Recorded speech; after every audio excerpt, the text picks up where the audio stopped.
આજે છે ગાઈસ 15 જૂન અને આપણા કોસંબામાં એટલું પાણી ભરાઈ ગયું છે પહેલા વરસાદમાં તો દેખો એટલું પાણી તો થોડી ક્લિપ આપને ને કોસંબાની બતાવું. હર વખતે આપણે કોસંબાનો વરસાદનો વિડીયો તો આવે જ છે, તો આ ફેરી બી જોઈ લો.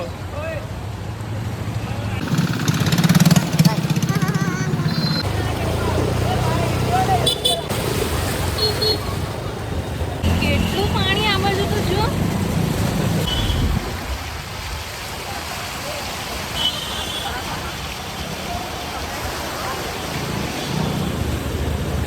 હવે આપણે પહોંચી ગયા છે તિરંગા ચોક પાસે ને અહીંયા હર વખતની જેમ આજે બી પાણી ભરાઈ ગયેલું છે.